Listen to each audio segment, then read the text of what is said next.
So the night that you're peeing your brains out and waking up looking leaner, that's the morning that you administer your full dose of TRT. Vigorous Steve here. You smell that? It's the Vigorous Q&A, baby, for all of your bodybuilding-related questions. Today's question is from Oscar Gut Bus. Everybody says that a more frequent administration protocol of testosterone replacement therapy is better to avoid the peaks and valleys. I've tried every other day and Monday, Wednesday, Friday injections and didn't feel as good. Now that I'm injecting 150 milligrams testosterone enanthate once per week, I feel better. My libido and erections are better. Why does this happen? Is it related to sexual binding globulin? Yes, it most certainly is, Oscar, but it's also related to estradiol and the overall androgen burden. Before we get into the answer, please like the video, leave a comment for the algorithm, and consider subscribing if you haven't already, and hit the notification bell button while you're at it so you can get notified whenever a new Vigorous Q&A video drops. I think this is the last question that I'm going to answer from the previous Vigorous Q&A, so head over to my Instagram page, @VigorousSteve, for the next Vigorous Q&A where you can get your questions in. That will be up on Sunday. To answer his question, why does he feel better with less frequent injections? Part of that is estradiol and part of that is sexual binding globulin. When you inject more frequently, and especially if you go with the subcutaneous route, you keep your serum levels more stable. And testosterone predominantly aromatizes in the adipose tissue into estradiol when serum concentrations peak. So in this case, you have a higher concentration of testosterone entering adipose tissue where it can convert into estradiol, but the same can be said for 5-alpha reductase activity in the scalp, where you have 3 isoenzymes of the 5-alpha reductase enzymes, where testosterone converts into dihydrotestosterone. So there's something to say for more frequent administrations, whether that's daily subcutaneous or daily intramuscular, or every other day sub-Q or IM, or maybe Monday, Wednesday, Friday, that's 3 administrations per week. These routes will keep serum levels more stable compared to biweekly or once per week administrations.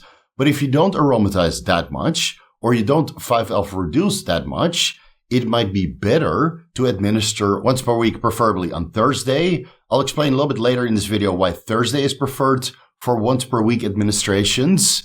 If you do it once per week, in this peak, you get a lot of aromatization into estradiol, which ultimately contributes to your sexual binding globulin levels. And ideally, you want to keep your sex hormones, neurosteroids, and your sexual binding globulin in a favorable ratio for good libido, good erections, good well-being, of course, cognition and mood and all that good stuff. For that, you probably need to supplement neurosteroids in. Already made a separate video about DHEA and pregnenolone. I'll link it at the end of this one. With once per week administrations, if you don't have so much body fat levels, you should get normal estradiol levels, assuming that you're taking 150 milligrams testosterone enanthate.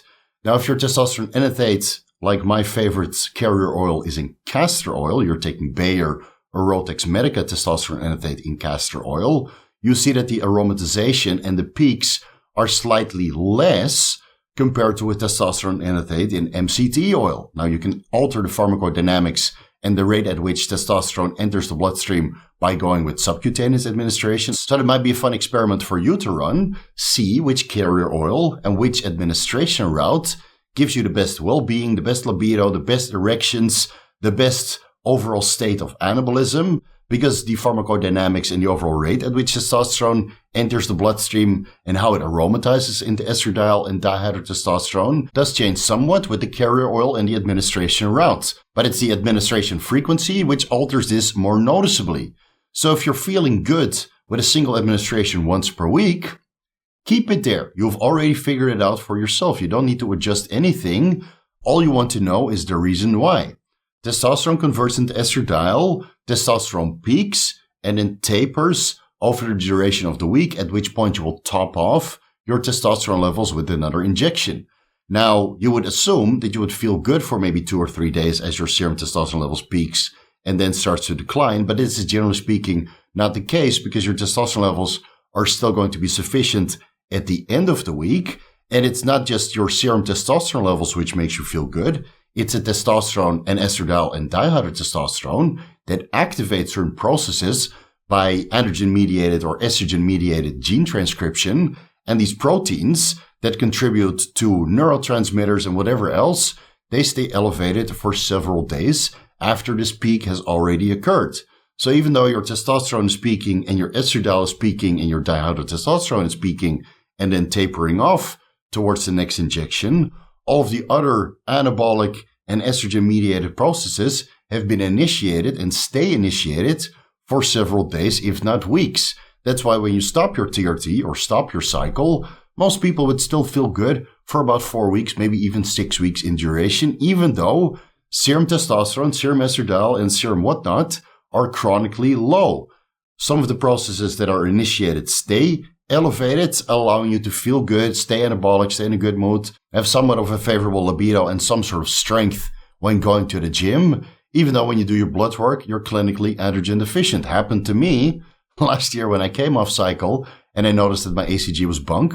I felt great, but my serum testosterone levels were far below the reference range. Because again, many of the processes that were initiated stayed initiated until I went to do my blood work, and then suddenly I saw the numbers on paper and I felt androgen deficient. Now, one of those processes that estradiol initiates is the production of sexual binding globulin within the liver. And as your estradiol levels peak over 2 or 3 days following a single administration per week, sexual binding globulin production increases, but the influx of androgens is not increasing any further. So when you do daily microadministrations, you have a constant influx of androgens in the form of testosterone. And if you do TRT plus, maybe you have primobolan or mastodon or whatever else on top. In this scenario, you get a constant influx of androgens, which all require delivery and transport to tissue in the form of albumin or sexual binding globulin. If you get a constant influx of androgens that are esterified, they all transport into the liver where they're metabolized into its active pharmaceutical ingredient by the esterases, specifically the carboxyl esterases, which metabolite the enanthate, acetate, propionate, cypionate ester from its parent hormone. Once in the liver, the sexual binding globulin will deliver this androgen to tissue through the sexual binding globulin receptor complex partially. And if you have a very stable serum levels with daily microadministrations, very low potential for aromatization, which would otherwise instruct the liver to keep producing additional sexual binding globulins for androgen delivery, then your SHBG levels will slowly decline. So if you do a single administration once per week, your testosterone levels go up, requiring more SHBG delivery, but because your estradiol levels go up due to more aromatization, it's the estradiol that instructs the liver to produce additional SHBG, which should steadily rise as your serum testosterone levels decline. Then by the time the next injection of testosterone enanthate occurs on Thursday, your SHBG levels have already recovered, allowing your estradiol and your SHBG levels to stay way more favorable compared to daily microadministrations. And again, the rate of aromatization, which is highly individual, really determines how frequent you need to inject. So if you're reasonably lean, let's say 6% body fat, 8% body fat, 10% body fat maybe, then once per week is more than sufficient. And it's also the dose and the carrier oil and the administration route, which ultimately determine how much aromatization and how high your SHBG levels are going to be. So keep all of that in mind. It seems that you've already figured it out. Now, the reason why I prefer a Thursday administration, I call this the lazy man's TRT protocol. I've talked about this several times on this YouTube channel, but let me remind all of you guys yet again, Saturday or Sunday, most of us go out for a cheat meal, eat a little bit too much with our significant other, restore some glycogen, eat some nice good food in a caloric surplus, get some unique micronutrients in, the micronutrients that you're generally avoiding by eating clean bro foods throughout the week. So you're restoring most of your glycogen. Maybe you gain a little bit of body fat. You're in a super saturated state. Now you start to train hard. You should be good to go until Wednesday evening, in which case, most of us, Wednesday evening is the night that you're peeing your brains out. Now the glycogen water is coming off. You're already getting a little bit depleted. Some of the excess sodium is coming off your body. Some of the fat that you accumulated during your cheat meal is now falling off, releasing even more water. So the night that you're peeing your brains out and waking up looking leaner, that's the morning that you administer your full dose of TRT. Whether that's 150 milligrams, 200 milligrams, or 250 milligrams, 1 milligram per pound. And if you're 300 pounds, 300 milligrams testosterone enanthate in a single administration. You might need an aromatase inhibitor, but that's ultimately up to your preference and your blood work results. A single administration once per week on maybe Wednesday, Thursday, or Friday, the night after you're peeing your brains out following a cheat meal over the weekend. That's the best day, in my opinion, to get some androgen-mediated incentive to keep you going. Because again, the glycogen is now depleting. You're probably not as strong anymore as you were at the beginning of the week because you're in a caloric restrictive state, or you're eating way too clean, or for whatever other reason, right? You're doing a demanding physical job, getting a lot of steps in.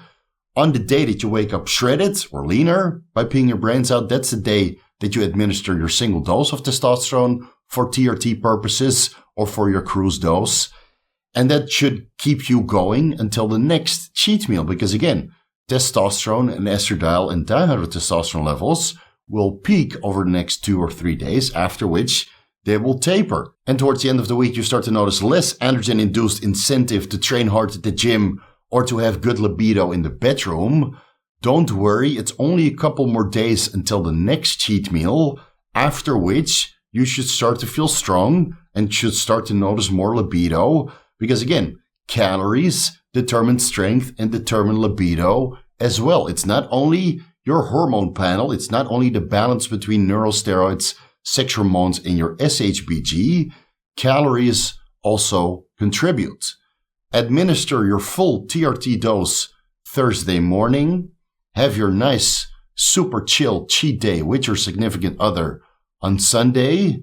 This is a very lazy TRT protocol, but from my experience, it works like a charm. You have nice libido, nice sense of well-being. You might be a little bit fluffy, but man, who cares? You're already in a relationship.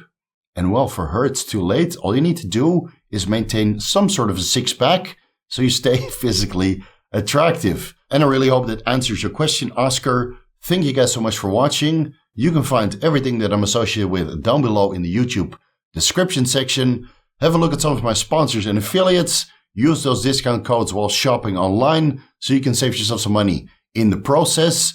Bookmark my website, vigorsteve.com. Head over to the article section, a ton of free information that you can read whenever you feel like reading. Follow me on Instagram and TikTok at VigorSteve. Vigorous crew, you guys know what to do.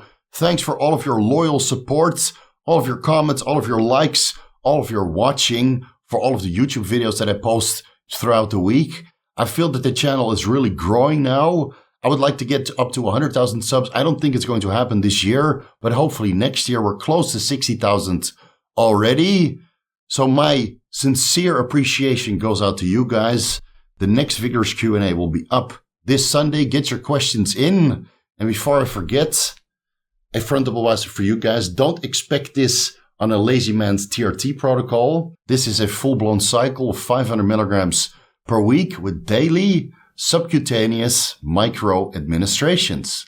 Thank you guys so much for watching, and I'll see you in the next Vigorous Q&A.